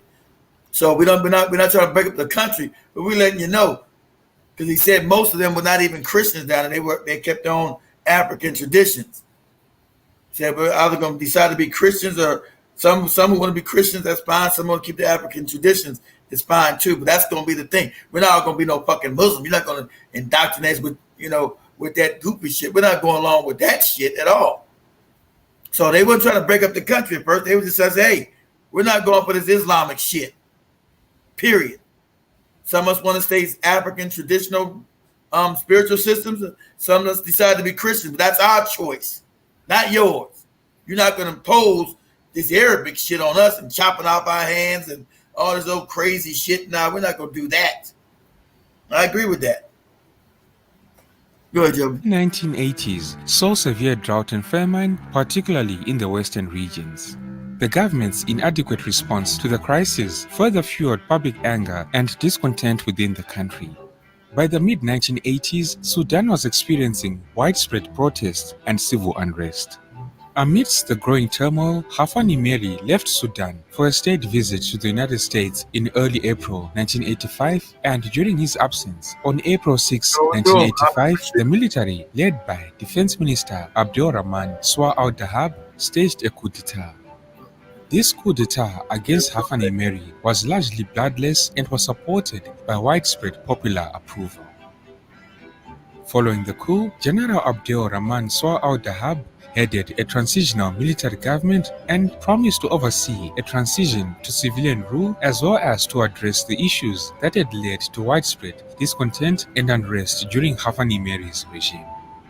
General Swar al-Dahab's government organized national elections, which were held in April 1986. Following these elections, a civilian government was established, and Sadiq al-Mahdi, the leader of the Umma Party, became the Prime Minister of Sudan. Meanwhile, by 1989, the war in the south had turned decisively against the government in Khartoum, and SPLA guerrillas roamed freely across much of southern Sudan. Under pressure from the army and facing severe financial difficulties, Prime Minister Sadiq al-Mahdi entered into negotiations with the SPLM, agreeing to suspend the implementation of Islamic law as part of a peace initiative. So you had to spend However, the concessions. Yeah, you're gonna suspend your goofy Muslim shit on me. And see, these Africans always give to these motherfuckers. I would have took the whole country. I'm already winning. I would have took all of it. Fuck that. All or nothing. I want all of it. I'm gonna eradicate this Islam shit. I want all of it. They were already winning. Fuck all that doing a damn peace treaty where you just say, okay, we won't put our Muslim shit on you no more. You won't be getting your hands cut off. Nah, because when you disband, these Muslim motherfuckers always want to reunite, come back in when you disbanded. Africans never disband till you win all of it. Angola should have learned that too when they beat South Africa. I'm not disbanding shit. I'm taking over all of it. All of it. Fuck that. I'm already winning. Motherfucker, fuck the Islamic shit is going to be removed from this bitch. Not just cutting off hands. Your whole fucking Islamic government. You motherfuckers can go live in Saudi Arabia or go live your punk ass in Abu Dhabi. But you're getting the fuck out of Sudan. I'm taking it all back because you motherfuckers are invaders anyway. None of that Islam shit in here. You all invaded. So I got the upper hand. Fuck all that. That's all. They always want African people to fucking negotiate. I'm not negotiating shit. I'm taking all of it. Fucking negotiate. Negotiate my asshole and my foot in your ass. That's what you negotiate. Go ahead, Joby. Sadiq al-Mahdi was willing to make were too much for Islamic militants, and just before Sadiq al-Mahdi was set to meet with the SPLM leader John Garang in Addis Ababa, a group of militant officers backed by the National Islamic Front staged a preemptive coup d'etat. This coup was led by Lieutenant General Omar al-Bashir and his National Islamic Front. Omar al-Bashir was backed by Hassan al-Turabi and the Muslim Brotherhood, and he assumed office on 30 June 1989. Unfortunately, this coup d'etat by Omar al-Bashir and the NIF not only derailed peace negotiations with the SPLM, but also placed Sudan under the control of Islamic militants intent on enforcing their version of Islamic rule.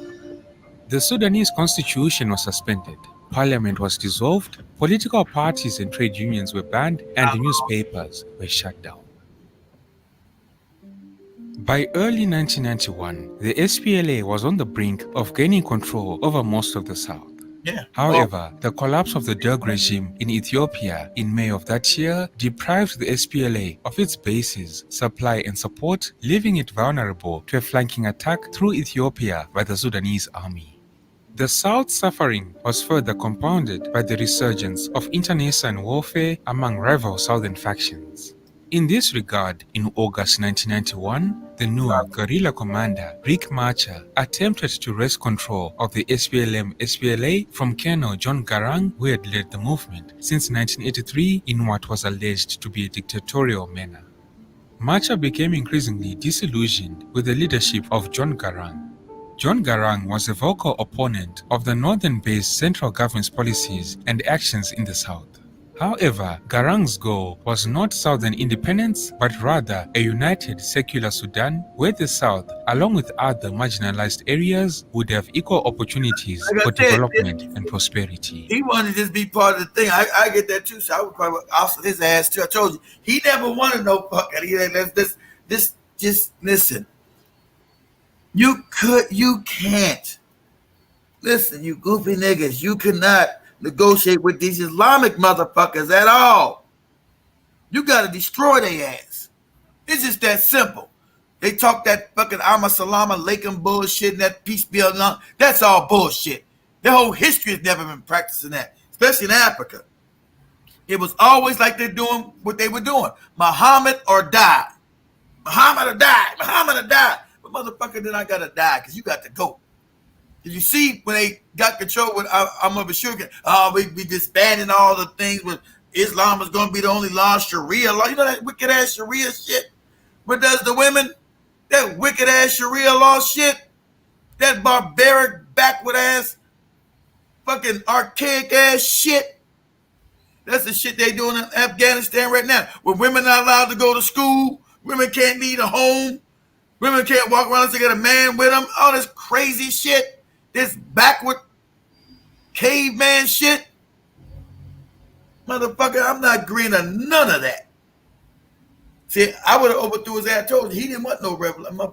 I'm getting all of it. You gotta go, old man. You go live up there with them goofy motherfuckers. All right, Chubby. But this stance contrasted with that of other SPLA leaders such as Riek Machar, who supported the idea of a completely independent southern Sudan. In August 1991, the SPLM-SPLA would split into two factions, one led by John Garang, known as the Torit or mainstream faction, and the other led by Riek Machar, known as the Nasir or united faction. Well, it's any war is a disaster. Including our own, including the Second World War, including the First. All wars are disasters. What has happened in the SPLM is that a portion of the movement under Riek Machar and Lamakol has technically joined the enemy. It's a defection. It is not a split. Somewhere on our side, they have now gone on the Sudan government side. Some do defect from the Sudan government side to come to our side. That is the meaning of a civil As war. the rebel army split along ethnic lines, Riek Machar was accused of Tribalism. carrying out a brutal massacre in the Dinka-dominated town of Bo in 1991 in what has been described as one of the worst atrocities of the war. Yeah. Taking advantage of the split in the south, the central government in Khartoum struck a deal with Riek Machar, providing him with weapons to combat John Garang and steering clear of combat in areas that were under Riek Machar's control. Yeah, I cannot deny it can be true because Riek has no objective. His objective is to destroy SPLA, is to fight us. He's not fighting the Sudanese government. So now his target is here. After assuming power, Sudan's new leader, Omar al-Bashir, led the Revolutionary Command Council for National Salvation in governing the country. However, the RCC primarily served as a vehicle for the National Islamic Front, an Islamist political party with a fundamentalist agenda. You notice this country has never been fucking in peace since supposed independence because of the wealth and all these goopy niggas and their factions. These mulatto motherfuckers, the other motherfuckers down the south who dealing with tribalism. Because I hate to say it, most Africans have been ignorant as shit. So they can't really form real governments. They're all idiots. They're morons. Now, I'm going to agree with the white man there. I'm going to have to say, I'm be honest. I'm going to call a spade a spade. You got idiots trying to build countries and they're intellectually not viable. They're all stupid. They're all dumb. So intellectually, they can't really have a cohesive government. They're all religified. They're stupid. So there's always going to be conflict. And the white man and other Arabs consider because these motherfuckers are dumb as shit. And the problem with Africa is not the leadership, it's the educational level of these leaders. They've all been idiots. Africa's been run by idiots for the last 400 to 500 years. That's why Africa's completely destabilized. You got an idiocracy running the country. They're idiots. Top to bottom. These are morons. They shouldn't be running. These motherfuckers shouldn't be running goddamn Joby's shake stand. She was selling shakes. Unqualified. They're idiots.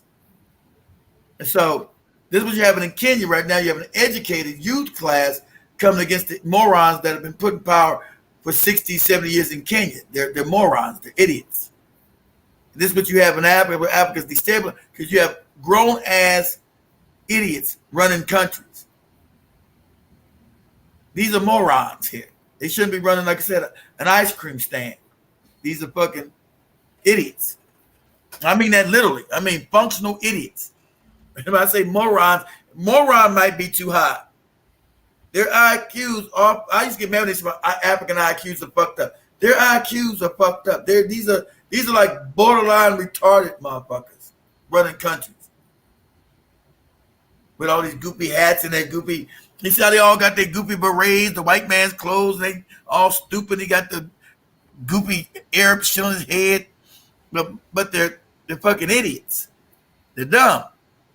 They're not capable of actually ruling anything. The only thing they can do is create misery. So that's why you had African misery for the last 200 or 300 years because these morons have been in power. Yeah, you can join the topic you want to get. Let me send you a link. Hold on. Already shared. Okay, you should hit the link. Hit the link, United States of Africa TV. So and then you had also the racial aspect with creating all these fucking mulattoes. Mulattoes always been a danger. Always go back and read The Destruction of Black Civilization by Chancellor Williams. Talks about this creating. I didn't even know until I started reading. I said, these mulattoes, boy, they create these mulatto motherfuckers. And then moronic, they're moronic tribal mulattoes. It makes it even worse. So you've had an idiocy class ruling Africa, or being the puppets under the ruling class. And so yeah, that's why you had so much instability and graft. And you say, why is Africa just full of misery now? Because it's designed to be that way. Go to the United States of Africa, just smash that link. But go ahead, Joe. We finish it up. Okay. Agenda. Omar al-Bashir and his colleagues ruthlessly imprisoned hundreds of political opponents and vigorously pursued the war in the south, though their efforts were constrained by the deteriorating national economy.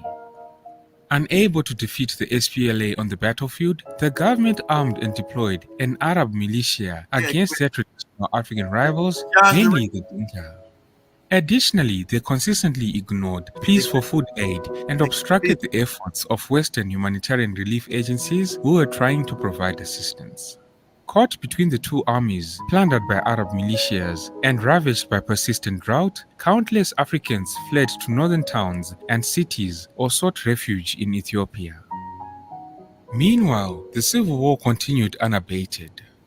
The deaths of some rival faction leaders and ceasefire agreements between John Garang and Riek Machar would reduce much of the infighting, and numerous ceasefires, agreements, and peace discussions also took place during this decade and into the early 21st century.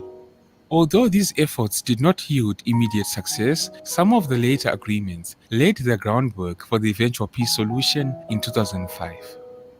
The toll of the Second Sudanese Civil War was devastating. More than 2 million people had been killed and around 4 to 5.5 million had been displaced since the war resumed in 1983. Spanning 22 years, it became the longest civil war in African history. With efforts from external actors, Riek Machar eventually rejoined John Garang's SPLM-SPLA. This reunification strengthened the movement's position and shifted the focus towards a more comprehensive peace process. Sudan's civil war finally came to an end on January 9, 2005, when the SPLA, SPLM, and the government of Sudan signed the Comprehensive Peace Agreement, the CPA, mediated by the Intergovernmental Authority on Development. The CPA built upon several... That was Powell ass right there, Joey showed. Go back half a second, Joey. No, not right there. They go General Colin Powell, this Jamaican sellout ass nigga who was head of the army in America. Jamaican ass. The Kenyan president is also there. The president who was the president by then, Kibaki. Okay, that was Kibaki, yeah. So so you bring all the goopy niggas in there like it means something. Yeah, so this makes a whole lot of sense why we have Kenyans always involved in Sudan's war. Because recently, remember, the peace talks were held in Kenya a couple of weeks ago. Because it's the region, you're in the same region, Joby. So you go, but they wasn't the leader. The leader was this man right here, this Jamaican nigga right here. The one you see right there, him, General Powell. Mm-hmm. Right then he was secretary. My part, he was Secretary of State. He was Secretary of State by then. Mm-hmm. So yeah, but anyway, Karibu Elijah, if I'm pronouncing your name correctly, Elijah, right? Yeah. Yes. Elijah. I'm the person who joined with the United States of Africa TV, but when I started clicking, it gave me option to join with my name. Yeah. Oh, that's you right there, United States of Africa. Yes, that's me. Okay. Welcome. Where are you bringing this voice of yours live from? Where do I see it? Where are you listening? Where are you from? Oh, I'm African. I live in Florida. You live in Florida? Okay. What part of Florida you living in, man? Tampa area. Oh, shout out. He's living there. Yeah. You know about Brandon? You know the Brandon region of Tampa? Oh yeah, Brandon. Yeah, Brandon. Yeah, I sit on a house down there. Oh, okay. Yeah. Shout out Unsunken was right there in Tampa too. What's going on? Unsunken one, another Tampa native. Okay. Yeah. So Karibu Sana, we were just sharing this video right here of the. How long you been in Tampa, brother? Yeah, I'm fine. Okay, I'm gonna say this. One of my friends, he's a Black American, so probably he will join. Well, I'm gonna share. I can't share. We're asking you how long you been in Tampa? Maybe 4 years. Okay. What part of Africa you come from? West. I don't know, but I'm saying where at in the West? Oh, which country? Okay, Mali. Okay. Oh. All right. Shout out to Mali. All right. Okay. Mr. Mansa Musa up in here. Okay. Yeah. That's what's up. That was Yeah, up, I'm trying. man. Yeah, Anyway, how can I share this live to my friend? I'm trying to Just let me take the see. link. Take the link that we sent you and send it in. Or just come. I, Tell him to come I, into the chat room and tap on the link himself. I can't see that I can't see that link though. How'd you do Uh, it? You got it. How'd you get it? You the one got the link. no, no, I joined the live and then I was able to. Click the link. Okay, we'll tell him to join the live. Tell him to come to Black Eye Fire Network, and then click on the link that Joby just shared. Tell him to click the link again. yeah, think we lost. We lost you. You went back to Mali, man. They're gonna lock you up. You just had to. Oh my God. No, in Mali they're doing great, they shouldn't be worried right now. Authority on Development. The CPA built upon several previous negotiations and agreements that had been signed in Machakos and Naivasha, Kenya, and it provided for a new national constitution and outlined measures for power sharing, wealth distribution, and security throughout the country. The distribution of seats in the Central Parliament was successfully negotiated, even for the three areas disputed between the North and South. In the CPA, state offices were allocated between the signatories and an agreement was reached on sharing oil revenues. The CPA also established... Oh, I knew it. I said it's gonna be contentions about that oil, about that resource. I knew it. That money. That money, damn it. A separate administration for Southern Sudan and stipulated that a referendum on independence for the region would be held in 6 years. Another significant provision was that Sharia law would apply only to Muslims even in the north. Right. Following the signing of the CPA, John Garang Demabio was appointed as the first vice president of Sudan as well as president of the Southern Sudan government. Tragically, John Garang Demabio died in a helicopter crash on July 30, 2005, just 21 days after assuming office. His death led to Salva Kiir Mayardit taking over the presidency. In April 2010, Salva Kiir was re-elected president of Southern Sudan with an overwhelming 93% of the vote. That's the dude. The following year, that motherfucker be peeing on himself now. Yeah, but majority that's the whole video over there. 2011, the people of Southern Sudan voted on cessation from Sudan, with nationals casting their ballots from around the world. Yeah, and we can see where the country to direction today is. It's not doing any better. It's actually super affected. And, the leadership is just all about stealing resources and benefiting the white men again. That's what it's always been about. So they have not come out of their slumber of stealing. So, the problem, they got an incompetent leadership again. So that's what happens. So, you there, brother? Camera upside down? They're going to take you back to Mali, man. No. I was good. They're going to take you back to Mali and beat you. Hi to you too, and Sunken One. Hope you're doing amazing. Nice to see you. Hi, Joe Mosquito. Karibu. Remember, family, let me be on late on the night, about 9 o'clock Eastern time. Discuss, probably got to discuss Busta Rhymes and some other things I want to talk about. Zest. I got to talk about the Zest monster. You know what the Zest monster is, Joby? No. No. Zest. I got to talk about the Zest monster. It looks as Joby got the drip today, flexing that hat. I told, hey, Joby looked like Diana Ross in Mahogany. Joby's looking like Diana Ross in Mahogany today. Got a cool ass hat on, a stylish ass hat. What's a Zest monster? Okay. You tried to look it up. You're not gonna find it. That's a new. No, Joey should try to look it up. Okay, but they don't know that slang yet because that's zesty, Joby. When you zesty means zesty is a slang. Americans always make all these new slangs. Zest is a cat that's let's say not a straight male, right? That's HOMO.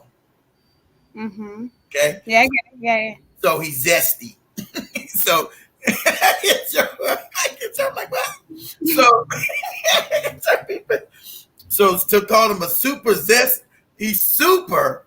That means so he's a super HOMO, right? So he's a super zest monster because he preys on young boys. So he's a super predator. He's a super zest monster. A monster is something that's bad. So he's a super zest monster. God, I'm not a fan of Buster Rhymes, so yeah. He's Jamaican, Joby. You think like the Jamaicans? He's super zesty. Exactly. He has a spicy pickle. That's what he said, Joby. That's what he said. He has a spicy pickle, Joby. Okay. He's super zesty. He's a zest monster. So he's been talking greasy about the black community, talking this crazy nonsense about the black American community because funny he got shouted down at the Essence Festival, right? But he had the nerve to fix his mouth. You guys know I believe in Africans, us being united, us coming together. But when I got to break a Jamaican, when I got to bust you in the mouth, you got to get this work. Got to get it. So he fixed his raggedy ass mouth after sitting in our community, taking hip hop, knowing they coming. You see no motherfuckers in Jamaica doing no hip hop. They always want to claim they us, but you're not. So we don't be saying no disrespect to nobody African. We love all but somehow this African, this tribal shit that they never got rid of in Jamaica, because Jamaica never broke down the tribe, same way we did in America. So they got the same kind of dirtbag tribal shit you got in Africa that the Kenyans are finally getting rid of, that tribal shit. So he wanted to be slick and say, African Americans, the Jamaicans and the Latinos helped create hip hop. That's a lie. They did Latinos. You got your fucking mind. So they also said African Americans have no culture. I'm like, what? Our culture is the world culture. You got your fucking mind. It's like always some jealousy with you other African Negroes. I don't get it. Black culture is seen as our culture around the world. Around the world. You don't get me? So, what you say, Joby? No, Big Cheese. I don't go on dates. It's been long, man. Joby looks like she doesn't accept coffee dates. I don't even do coffee no more. No, he's talking about you look too expensive, Joby. So you kind of saying coffee. You like a shaman. He's saying you like a shaman. Shamani don't do no coffee dates. Like you got some. Joby's actually better. You better you got some money. You talking to Shamani. Coffee dates means Joby, you're too expensive. If you guys say Joby look good, can we do coffee? Like coffee, nigga, coffee. You ain't gonna get no coffee, you broke ass. That's what to convince to even take me on a date. I think I'm the hardest to convince. You said what, Joby? I'm really hard to convince to go on dates. I'd be dating right now if I was easy to convince. I'm really hard. Well, he's down to download no more, Cash. He's super zesty, right? He's a zest monster. He's down to download. You got Thursday. I've been said he was weird with them weird ass clothes he wore back in the damn 90s. You guys said he wasn't. I thought he was zesty. And all these old pictures of him come up with that old feminine shit. I never thought he was on the DL. I thought he was always open to LGBTQ, whatever you call that shit. I always thought he was zesty. Super big cheese. super big cheese, yeah. So Shimani won't steak and lobster. That's right. Shimani ain't going on no coffee date. He just saying you look like an expensive date, Joby. But you look all nice. You look like you're an expensive date. Thank you. I appreciate Big Cheese. Joby, I ain't trying to refute this. And no, I'm a down to earth girl. No, thank you. That's right, nigga. Yeah, because number one, I know I'm just hard to convince to go on this, so that's a number one win for me. You're gonna struggle so hard. So, yeah, Joby, like, let's be real. Hip hop comes from Ghana. Yeah, okay. You say so. You say so, Negro. But anyway, yeah. So we never, we it's always like this hatred.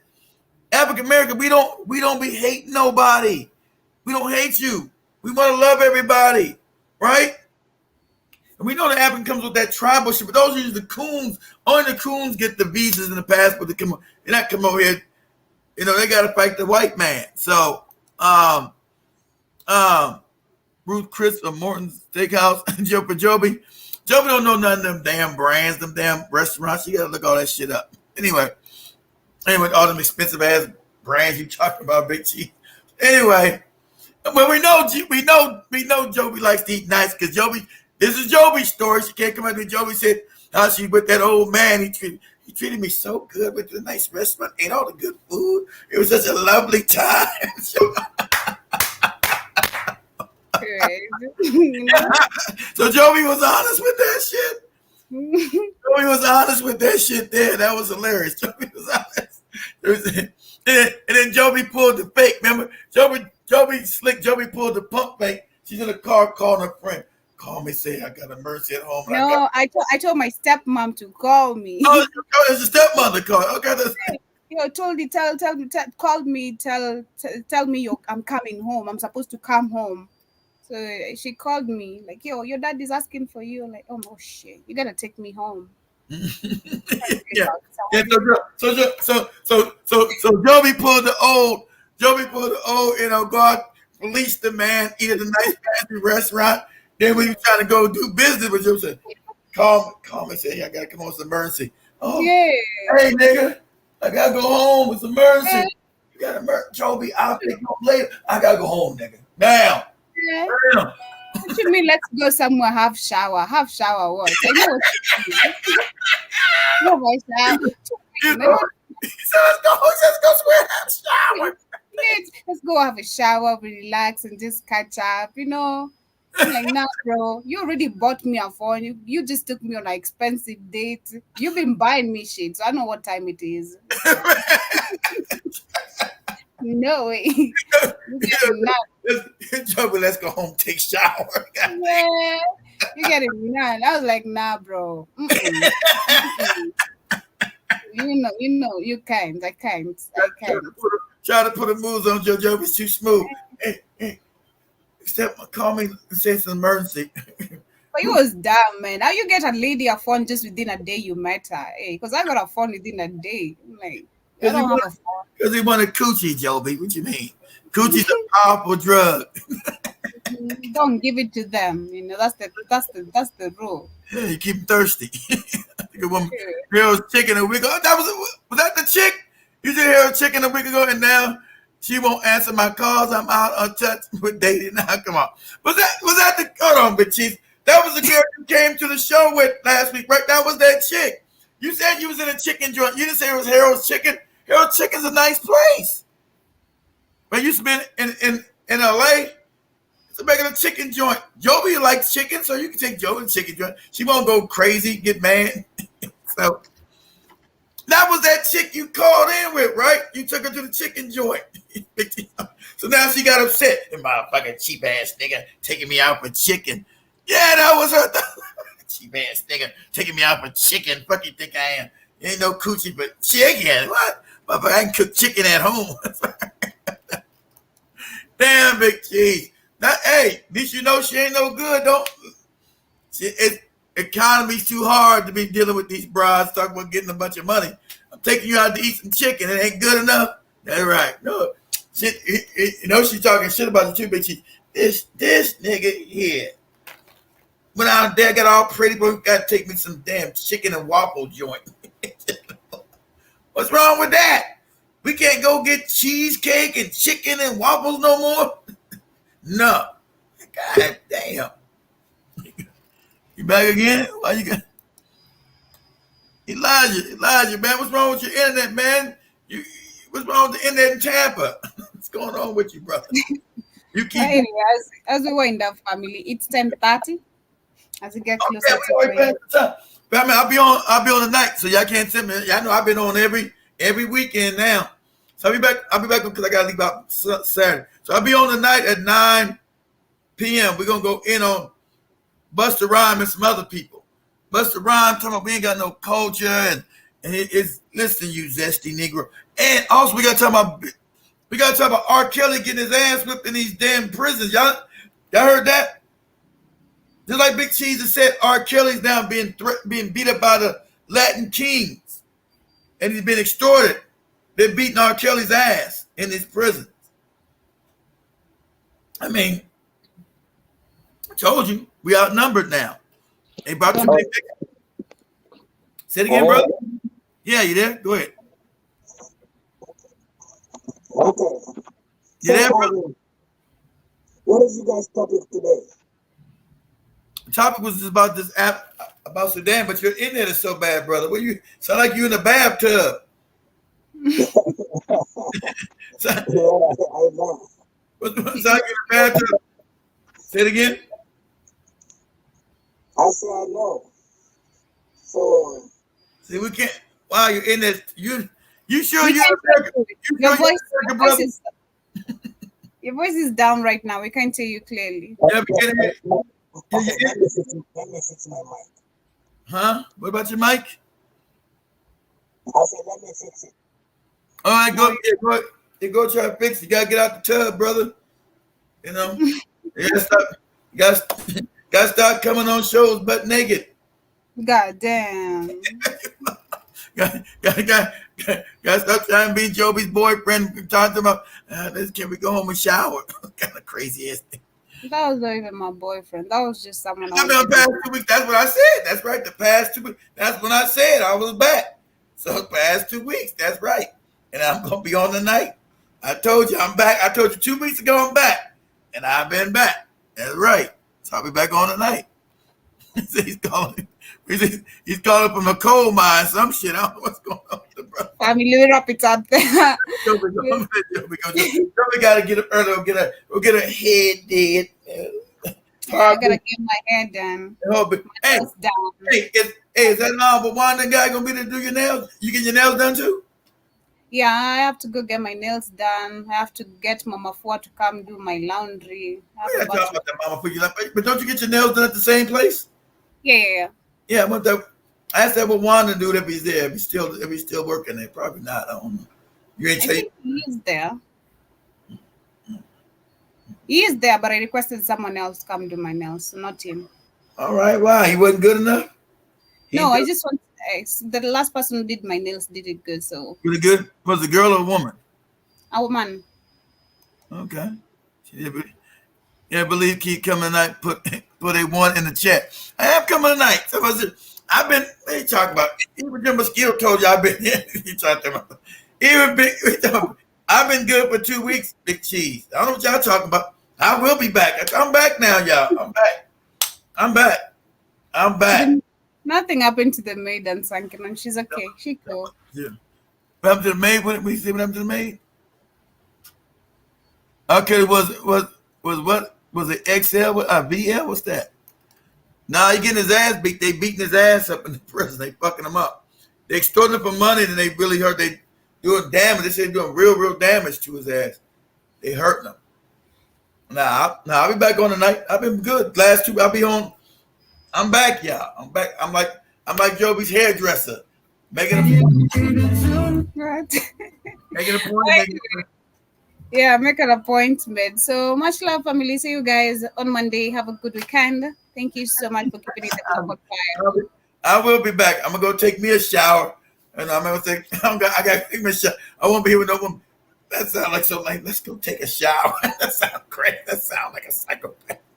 I never even heard no crazy ass shit like that. Let's go take a shower together. Crazy motherfucker. No, okay. There's, if it's your partner, that makes sense. But no, nah, I don't even say like that in my part. That sounds creepy. It sounds creepy. It's not. Go take I'm driving baby, let's go take a shower together. It just sounds creepy. It's not creepy. Sound like You sound like a super zest monster. See you guys on Monday. Much love. Have a Okay, listen, send me. I'm gonna go live. Just come back on here at 9 o'clock. Be back on here at 9 o'clock. United States of Africa TV. 9 p.m. tonight. 9 p.m. Just show back up on this channel at 9 p.m. I'll be here. Damn, what they talking about? See me Monday. I'll be here. I'll be here today and tomorrow night. 9 p.m. I'll probably go to tomorrow. Got a lot of shit I want to talk about. You know, I got to get out and talk about Joby's hat. Remember your hat? Looking like and black jobs. Ain't no mountain high enough. Make sure you talk about black jobs because Joe Biden said he knows what black jobs are. Talk Joe about did well by getting out of there. She did. She know. Joe was like, I'm not getting that old man no booty.